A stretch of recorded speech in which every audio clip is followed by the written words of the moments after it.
The Kravoth ships moved through space like giant shadows. Their black hulls swallowed light.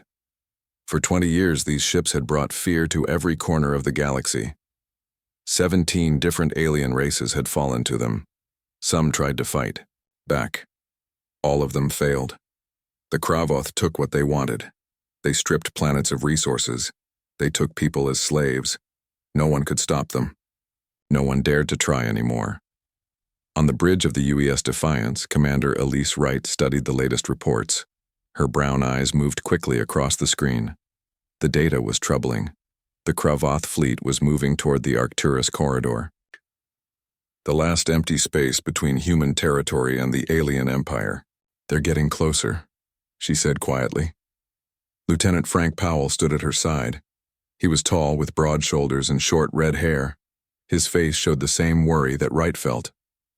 "How much time do we have?" he asked. Wright checked the calculations. 3 days, maybe 4. They've already destroyed the outer sensor stations. Powell frowned. They've never met humans before. No, Wright agreed, and that might be our only advantage. The Defiance was humanity's newest and most powerful ship. From the outside, it looked ordinary. There was nothing to show the incredible weapons hidden inside its hull. The ship carried the experimental sunflare cannon, a weapon designed to harness the power of a star. It had never been used in real combat. Wright touched a button on her chair. "Officer Martinez, status report." Peter Martinez's voice came through the speaker. "All systems are green, Commander. Weapons are at full capacity. The sunflare cannon is stable." "Good, keep it that way." Wright stood up and walked to the large window at the front of the bridge. Earth was visible in the distance, a blue and green jewel floating in the darkness. 7 billion people lived on that planet. 7 billion people who didn't know how close danger was. The door to the bridge opened and Admiral Greg Morgan entered. Everyone stood at attention. Morgan was a legend in the United Earth Defense Force. He had gray hair and a face lined with experience. "At ease," he said. Wright turned to face him. "Admiral, we were just reviewing the latest intelligence." Morgan nodded. "I've seen it. The situation is worse than we expected. The Kravoth have accelerated their timeline." He walked to the central display and brought up a map of the sector. Red dots showed the positions of known Kravoth ships. There were many of them. "The mining colony on Arcturus 4 has gone silent," Morgan said. "We believe it's already been hit." Wright felt her stomach tighten. "Casualties?" "Unknown. But the colony had over 5,000 people." The bridge was silent as everyone absorbed this news. Morgan continued.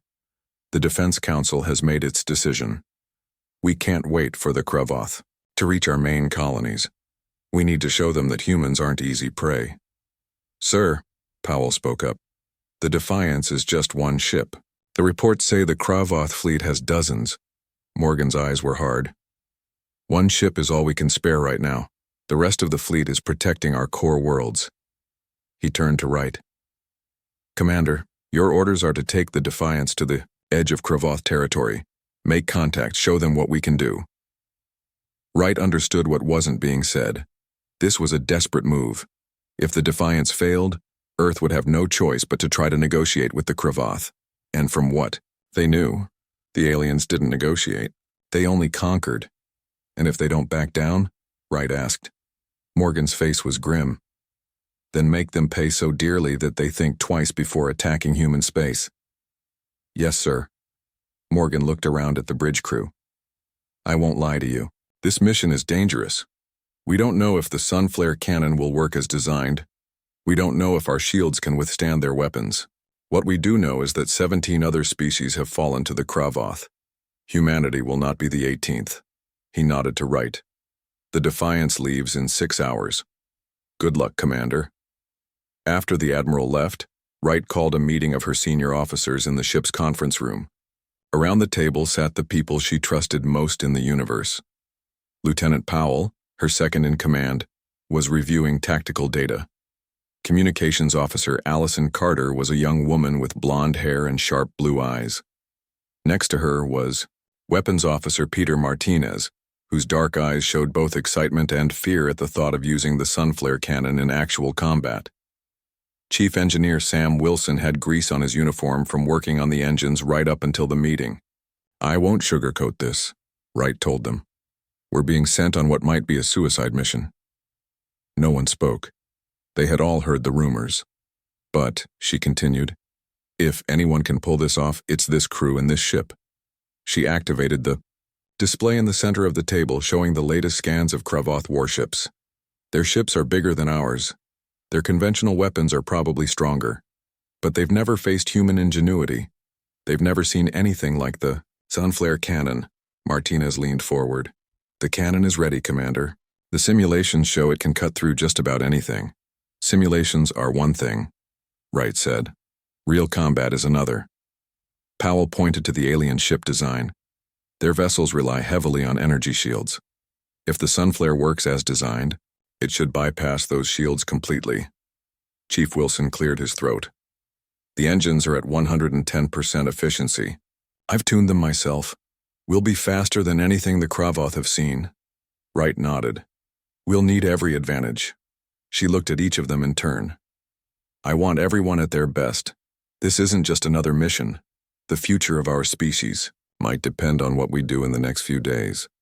As the meeting ended, Wright asked Powell to stay behind. "Frank, I need your honest assessment. Do we have a chance?" Powell was silent for a moment. "The Kravoth have never lost a battle that we know of. They've conquered every species they've encountered." He paused. "But none of those species were human." Wright smiled slightly. "No, they weren't." 6 hours later, the UES Defiance left Earth orbit. Its powerful engines pushed it toward the jump point that would take it to the edge of Kravoth space. As the stars stretched into lines around them, Commander Wright made a silent promise to protect her home no matter the cost. The Defiance was one ship against an empire that had terrorized the galaxy for decades. But sometimes one ship was all it took to change history. Lieutenant Powell stood beside Wright as the ship entered the jump. "Do you think we'll make it back?" Wright watched as normal space disappeared, replaced by the swirling colors of the jump corridor. "I don't know," she answered honestly. "But I do know this. The Kravoth are about to learn a very important lesson about humanity." "What's that?" "We don't go down without a fight." The UES Defiance came out of the jump point near Arcturus IV. The ship slowed as it entered normal space again. On the bridge, Commander Wright leaned forward in her chair. "Scan the area," she ordered. Lieutenant Powell worked at his station. Scanning now. The main screen showed the planet Arcturus IV. It looked peaceful from a distance. But as the scanner results came in, Powell's face grew dark. "Commander, I'm detecting debris in orbit. It matches the signature of the mining colony's structures." Wright felt a wave of sadness. "Any life signs?" "None, Commander. The colony is gone." Communications Officer Allison Carter spoke up from her station. "Commander, I'm picking up transmissions.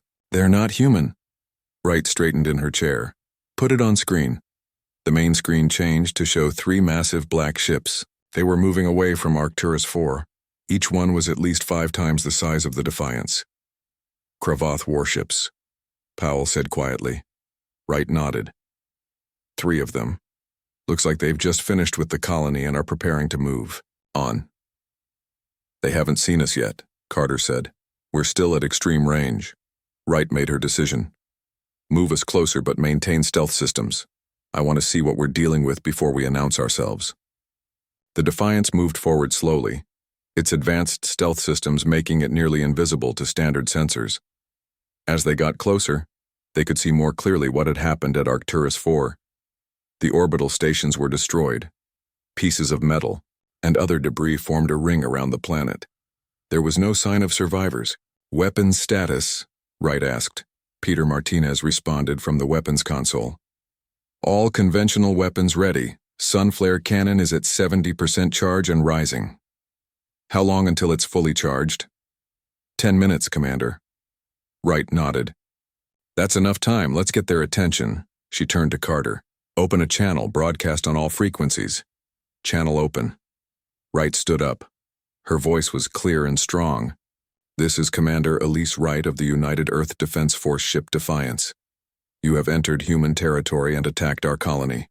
Withdraw immediately or face the consequences."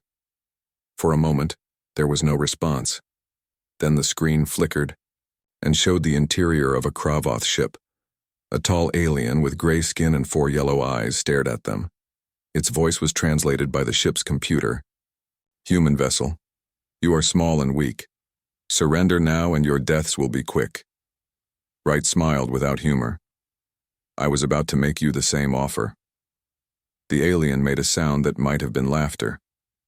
"You have courage, but courage does not win battles. Power does. And we have more power than you can imagine. I think you'll find that humans are full of surprises." Wright cut the transmission and turned to her crew. "They've taken the bait. Now they'll come for us." Powell checked his scanner. "All 3. Ships are changing course. They're heading straight for us." Wright returned to her chair. "Battle stations. All crew to combat positions." Throughout the ship, alarm lights flashed. Crew members ran to their stations. In engineering, Chief Wilson and his team prepared for the coming fight. Martinez looked up from his console. "Sunflare cannon now at 85%. "Good," Wright said. "We need to keep them busy until it's ready. Prepare conventional weapons." The 3 Kravoth warships moved toward the Defiance like giant predators closing in on prey. The human ships seemed tiny in comparison. "They're powering up weapons," Powell reported. Wright nodded. "Evasive maneuvers. Don't make it easy for them." The Defiance suddenly changed direction, moving with a speed and agility that seemed impossible for a ship its size. The first shots from the Kravoth ships missed completely. "Return fire," Wright ordered. "Conventional weapons only. Let's see what their shields can handle." The Defiance fired a barrage of missiles and energy beams. They struck the lead Kravoth ship's shields, causing them to glow brightly. But when the glow faded, the shields were intact. "No effect," Martinez reported. The Kravoth fired again. This time, one of their energy beams grazed the Defiance. The ship shook. "Shield impact," Powell said. "Shields holding at 90%. Another hit came stronger this time. The lights on the bridge flickered. "Shields at 75%, Powell updated. Wright stayed calm. "Status of the Sunflare cannon?" 95% and climbing, Martinez answered. "Just a few more moments." The Defiance took another hit. This one was direct. The ship shuddered violently. "Shields at 50%, Powell shouted over the noise of alarms. Wright gripped her chair. "Keep us moving, don't let them get another clear shot." The Defiance twisted and turned, avoiding the worst of the Kravoth weapons. But the alien ships were closing in, surrounding them. "They're trying to box us in," Powell warned. Wright had expected this. "Chief Wilson, give us everything the engines have." Wilson's voice came through the comm. "Aye, Commander, you've got it all." The Defiance suddenly accelerated, shooting between 2 of the Kravoth ships.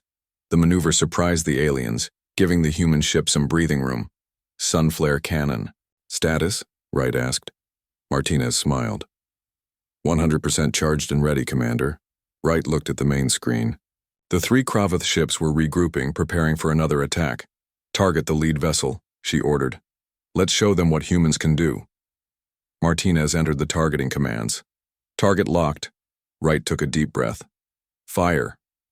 For a brief moment, nothing seemed to happen. Then a beam of blinding white light shot from the Defiance. It struck the lead Kravoth ship, bypassing its shields completely. The effect was immediate and devastating. The beam cut through the alien ship like it was made of paper. Secondary explosions erupted along its hull as systems failed. On the bridge of the Defiance, everyone watched in stunned silence as the massive Kravoth warship broke apart. "It worked," Martinez whispered. It actually worked. The remaining 2 Kravoth ships stopped their advance. For the first time in their history of conquest, they had seen one of their own destroyed. Wright didn't give them time to recover. "Target. The second ship, fire when ready." Martinez worked quickly. "Target locked, firing." The Sunflare cannon fired again. The second Kravoth ship tried to evade, but it was too slow. The beam caught it along one side, tearing away a large section of its hull. The ship didn't explode, but it began to drift, clearly disabled. The third and final Kravoth ship started to turn away. "They're retreating," Powell said, not quite believing it. Wright stood up. "Let them go. Let them tell the others what happened here." The damaged Kravoth ship limped away, following a course that would take it back to its territory. The Defiance remained in position, its crew still processing what they had accomplished. Powell turned to Wright. "We did it. We actually beat them." Wright nodded slowly. "We won the battle, but the war is just beginning." The news of the battle spread quickly. The surviving Kravoth ship reached its home territory and told the others what had happened. For the first time in their history, the Kravoth had been defeated. One small human ship had destroyed one of their mighty warships and damaged another. On board the Defiance, Commander Wright called a meeting with her senior officers. The mood was mixed, pride in their victory but concern about what would come next. "The Sunflare cannon exceeded expectations," Martinez reported, "but it drained almost all of our power reserves. We need at least 12 hours to recharge to full capacity." Wright nodded. "That's our biggest weakness. If the Kravoth come back with more ships before we're ready, we'll be in trouble." Powell brought up a map on the screen. "We're still deep in what the Kravoth consider their territory. The nearest human outpost is 3 days away at top speed." Chief Wilson spoke up. "The engines took some damage in the battle. I can keep us moving, but we can't maintain top speed for long periods." Wright considered their options. "We need to find a place to hide while we make repairs and recharge. Somewhere the Kravoth won't think to look." Officer Carter raised her hand. "Commander, I've been monitoring communications since the battle. There's something interesting happening." "Go on," Wright said. "I'm picking up transmissions from planets in this sector. They're not Kravoth. They're from other species, and they're talking about us." This caught everyone's attention. "What are they saying?" Wright asked. Carter smiled slightly. "They're saying that the Kravoth have finally been beaten. Word is spreading fast. Some are calling the Defiance the Deliverer." Wright hadn't considered this possibility. The species conquered by the Kravoth had been watching. They had seen what the Defiance had done. "Can you locate the source of these transmissions?" she asked. Carter nodded. "The strongest signals are coming from a planet about 6 hours from here. It's called Novan." Wright made her decision. "Set course for Novan. We'll see if they're friendly. The Defiance changed course and headed for Novan. As they approached the planet, they saw it was similar to Earth, with blue oceans and green land. But there were signs of damage, destroyed cities and large areas that looked burned. "The Kravoth were here," Powell said quietly. "Probably not too long ago." Carter reported, "I'm receiving a transmission from the surface. They're using a basic universal communication protocol." "Put it through," Wright ordered. A face appeared on the screen. It was clearly alien, blue skin, large eyes, and a ridge of small horns on its head, but the emotion on its face was easy to read. "Hope." "Human vessel," the alien said in a voice that sounded musical. "I am Governor Zala of Novan. We witnessed your battle with the Kravoth. You are welcome here." Wright introduced herself and explained their situation. Governor Zala immediately offered them shelter and assistance. "The Kravoth destroyed much of our world 3 years ago," Zala explained. "They take our resources and our people every 6 months. They are due to return in 2 weeks." The Defiance landed near what remained of Novan's capital city. The crew was surprised by the welcome they received. Hundreds of Novans lined the streets, watching the humans with what could only be described as awe. Wright, Powell, and Carter met with Governor Zala and the Novan Council. They learned that the Novans had once been a peaceful, technologically advanced species before the Kravoth came. "They destroyed our ships, our defenses, everything that could pose a threat," Zala told them. "They force us to mine resources for them. Those who resist are taken away. We never see them again." "How many other species have they conquered?" Wright asked. 17 that we know of," Zala answered. "Some have been under their control for decades. We were one of the more recent. Powell asked, "Have any ever successfully fought back?" Zala shook his head. "Never. Not until your ship came." While they talked, Chief Wilson and his team worked with Novan engineers to repair the Defiance. The Novans had managed to hide some of their technology from the Kravoth, and they were eager to help. Wright learned that representatives from other conquered planets were already on their way to Novan. The news of the Defiance's victory had given them hope, and they wanted to meet the humans who had done the impossible. 3 days after arriving on Novan, Wright received an urgent message from Powell. "Commander, long-range sensors have detected multiple Kravoth ships heading this way. At least 5 of them." Wright wasn't surprised. She had expected the Kravoth to retaliate. "How long until they get here?" 2 days at their current speed." Wright nodded. "Then we have 2 days to prepare." She called a meeting with her crew and the Novan leaders. "The Kravoth are coming," she told them. "And they're bringing more ships than we can handle alone." Instead of panic, she saw determination on the Novan faces. "We will fight with you," Governor Zala said. "For 3 years we have been slaves. It is time to stand up." Other Novans nodded. In agreement. Wright was moved by their courage but concerned about their chances. "The Kravoth ships are powerful. Even with the Sunflare cannon, the Defiance can only take out 1 or 2 before they overwhelm us." Zala smiled for the first time since they had met. "Perhaps, but you're not alone anymore." He led Wright and her officers to a large cavern hidden in the mountains. Inside were 3 ships. They were smaller than the Defiance, but they were clearly warships. "We built these in secret," Zala explained. "We hid the parts from the Kravoth, assembled them. Here. They're not as powerful as your ship, but they can fight." Wright inspected the Novan ships. They were well built and had interesting weapon systems. "These could definitely help," she said. "But we'd still be outnumbered." "There's more," Zala said. "The other species are bringing ships too. Ships they've been hiding from the Kravoth. By tomorrow we'll have a fleet of 12. Powell looked skeptical. 12 ships against 5 Kravoth warships? Those are still tough odds. "But not impossible," Wright said, "especially if we work together." Over the next day, ships from other planets arrived at Novan. Each had been built in secret, hidden from their oppressors. Each represented the hope and determination of a conquered people. Wright met with the captains of these ships. They were different species with different languages and customs, but they all shared one thing: the desire to be free from the Kravoth. Together, they made a plan. The Defiance would lead the attack, using its Sunflare cannon to target the largest Kravoth ship. The other ships would focus on the remaining enemy vessels. As they finished their planning, a young Novan ran into the room. "More ships approaching," he shouted. For a moment, everyone feared the Kravoth had arrived early, but then the Novan smiled. "They're from Zelta and Koros, 3 more ships to join our fleet." Wright looked around at the gathered aliens.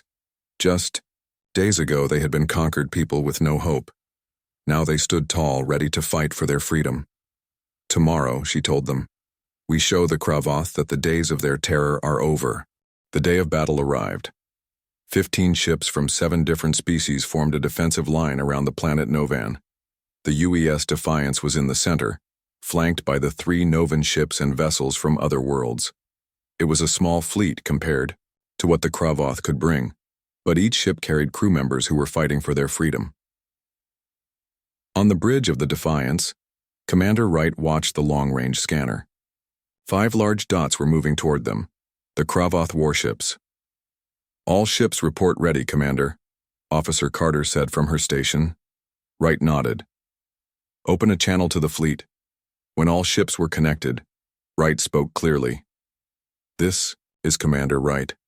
Today we face an enemy that has terrorized the galaxy for too long. The Kravoth believe they cannot be defeated. We proved them wrong once. Today we do it again." She paused, looking at her own crew. "Many of you have lived under Kravoth rule. You've suffered. You've lost loved ones. Today we fight not just for victory but for justice, for freedom." Throughout the fleet, crews listened to her words. On some ships there were cheers, On others, solemn nods. The plan is simple, Wright continued. The Defiance will target the lead ship with our Sunflare cannon. When the Cravoth break formation, and they will, each group will attack their assigned targets. Stay in your groups. Watch each other's backs. Together, we can win this. Lieutenant Powell reported, Cravoth ships entering visual range. The main screen showed 5 massive black warships approaching. They were in a tight formation, clearly expecting to easily overwhelm the defenders. They still think we're weak, Powell said. Wright allowed herself a small smile.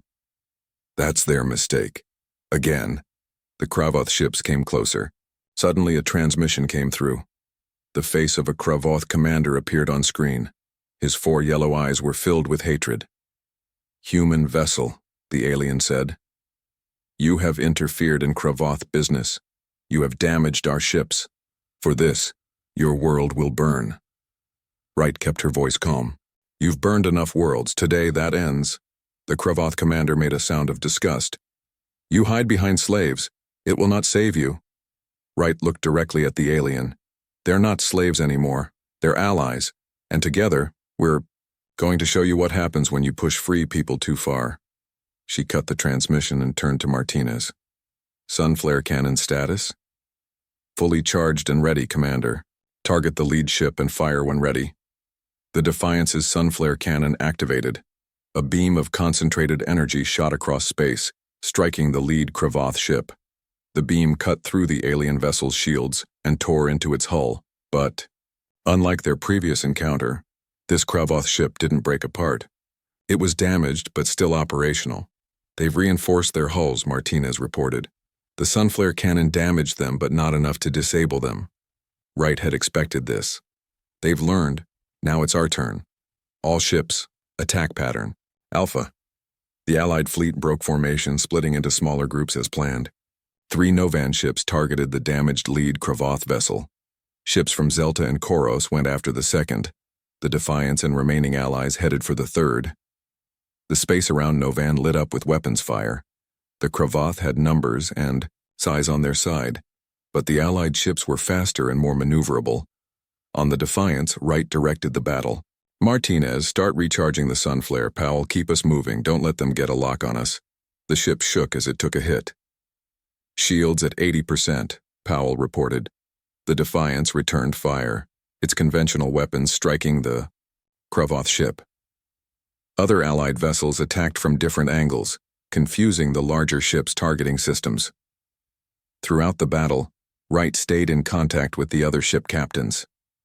Group 2, watch your flank. Group 3, target their weapon systems. The battle was chaotic, but the plan was working. By attacking in groups, the smaller ships could concentrate their fire on specific areas of the Cravoth vessels. After 20 minutes of intense fighting, the lead Cravoth ship, already damaged by the Sunflare cannon, exploded in a bright flash. The Novan ships had targeted its power core. A cheer went up throughout the Allied fleet. 1 down, 4 to go. But the celebration was short-lived. 2 more Cravoth warships appeared on the long-range scanner. Reinforcements, Powell said grimly. Wright assessed the situation quickly. The Allied fleet had taken damage. 3 smaller ships had been destroyed. The others were still fighting, but their resources were stretched thin. We need to end this quickly, she decided. Martinez, status of the Sunflare. 80% charged. 5 more minutes until full power. Wright made a decision. We can't wait. Target the command ship of the second group. Fire at current charge. The Sunflare cannon fired again. At less than full power, it couldn't cut through the Cravoth ship completely, but it did enough damage to disable its main weapons. The Allied ships pressed their attack, focusing on the damaged vessels. Another Cravoth ship exploded, then another. But the reinforcements were getting closer, and the Allied fleet was taking heavy damage. A Novan ship exploded near the Defiance. The human vessel was hit by debris, causing its shields to flicker. Shields critical, Powell shouted. 1 more direct hit and we're done. Wright knew they couldn't win a prolonged battle. They needed something else. An idea came to her. Carter, open a channel to Governor Zala's ship.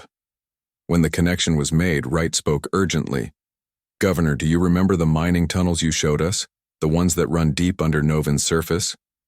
Zala seemed confused, but answered, Yes, they extend for thousands of miles through the planet's crust. And they're filled with unstable gas pockets, correct? Understanding dawned on Zala's face. Yes. Very unstable. It's why we have to be careful when mining. Can you send me the exact coordinates of the largest pocket? Zala did so immediately. Wright turned to Martinez. Target these coordinates, full power to the sunflare cannon. Martinez looked uncertain. Commander, that's the planet's surface. Trust me. Fire when ready.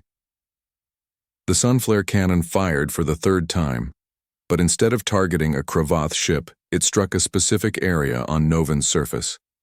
The beam drilled deep into the planet's crust, reaching the gas pocket Zala had identified. For a moment, nothing happened. Then a massive explosion erupted from the planet's surface. A cloud of gas and debris shot into space, directly into the path of the approaching Kravath reinforcements. The cloud wasn't just debris. It contained highly reactive gases from deep within Novan. When the Kravath ships hit it, their energy shields created a reaction. The gases ignited, surrounding the new arrivals in a ball of fire. When the flames cleared, one Kravath ship was drifting, clearly disabled. The other was damaged, but still moving. The remaining original Kravath ships saw this and began to retreat. They had lost 3 of their own, with 2 more heavily damaged. It was a defeat unlike anything they had ever experienced. As the Kravath fled, cheers erupted throughout the Allied fleet. For the first time in decades, the oppressors had been driven back. 2 weeks after the battle, representatives from all 7 Allied species gathered on Novan.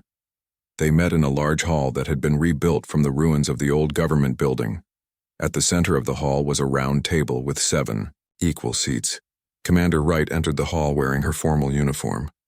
The room fell silent as she walked to her place at the table. Powell stood behind her along with Carter and Martinez. They had all earned their place at this historic meeting. Governor Zala opened the proceedings. Friends, allies, fellow survivors of Kravath oppression, we gather today to celebrate a victory many thought impossible. Around the table, the representatives nodded. Some still bore injuries from the battle. All carried the memories of years under Kravath rule. But more importantly, Zala continued, we gather to ensure this victory is not our last. The Kravath have retreated, but they will return. They have never accepted defeat before. They will not start now. A representative from Koros spoke up. His species had reptilian features and spoke with a slight hiss. We lost 2 ships in the battle. We cannot withstand another attack like the last one. Others murmured in agreement. Despite their victory, the cost had been high. 5 Allied ships destroyed, hundreds of lives lost. Wright stood. You're right. None of us can withstand another attack alone, but we didn't fight alone. We fought together, and together we won. She looked around the table. My ship, the Defiance, came here to show the Kravath that humans would not fall easily. What we found instead was something far more powerful than one ship or one species could ever be. We found unity. The room was silent as Wright continued. The Kravath conquered 17 species because they attacked each one separately. They made sure you couldn't help each other. They made sure you felt alone, the representatives nodded. This had been the Kravath strategy, isolate then conquer. But now they've made a mistake, Wright said. They've given us a common enemy, a reason to stand together. She placed a data device on the table.